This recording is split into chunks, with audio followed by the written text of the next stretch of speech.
안녕하세요. 보험금 팔례방입니다. 만취하여 농약을 술로 착오하여 마신 경우 정신병 이력, 자살암시성 언동, 유서가 없다면 상해소득 보상자금은 부책인지 여부에 대하여 의정부지법 2015 가합 2741호 56175호 토대로 명확히 살펴보도록 하겠습니다. 기초사실: 피고는 2013년 1월 25일 02시경 자택에서 농약을 마셔 끝내 후유장애가 발생하였습니다.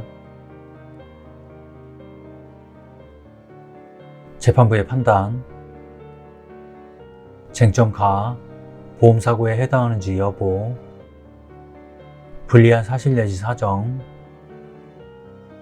피고가 이 사건 사고 직전 피고의 모친과 마찰이 있었고 피고의 남편 B와 통화하면서 미안하다고 말하고 전화를 끊은 사실, 이 사건 사고 직후 피고를 응급치료한 한양대학교 구리병원의 의료기록에는 자해자살란에 체크가 되어 있는 사실, 상계 백병원의 진료기록에도 자해자살란에 체크가 되어 있는 사실을 각 인정할 수 있습니다. 유리한 사실 내지 사정: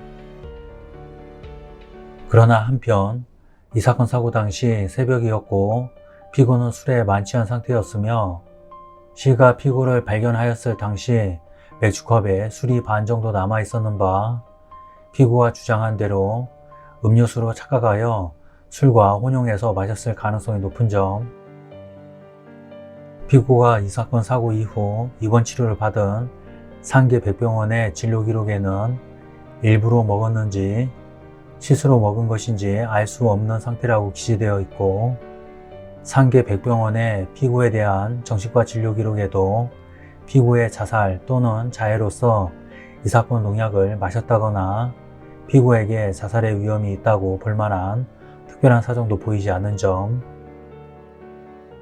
피고가 이 사건 사고 전에 B에게 미안하다고 말한 것은 당시 당뇨병 진료를 위해 입원한 B에게 제대로 간병해 주지 못해 미안하다고 말한 취지라고 주장하고 있으며, 그 외에 피고가 이 사건 사고 전에 우울증의 병력이 있었다거나 자살을 암시 계획하는 언행을 하였다고 보기 어려운 점,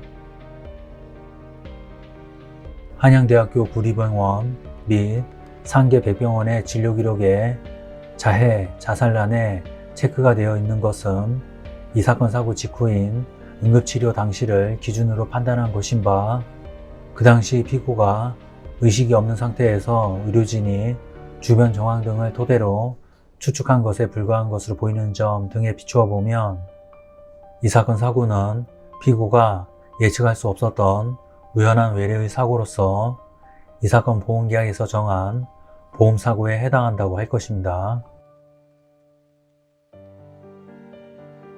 쟁점 나, 면책사유에 해당하는지 여부. 앞서 본 바와 같이 이 사건 사고가 피고의 고의 또는 자살 자해에 의하여 발생하였다고 보기 어렵고 달리 이를 인정할 만한 증거가 없습니다. 결론적으로 보험회사는 보험 수익자에게 상해소득 보상 자금을 지급할 의무가 있습니다. 마치겠습니다. 긴 시간 시청해 주신 점 고맙습니다.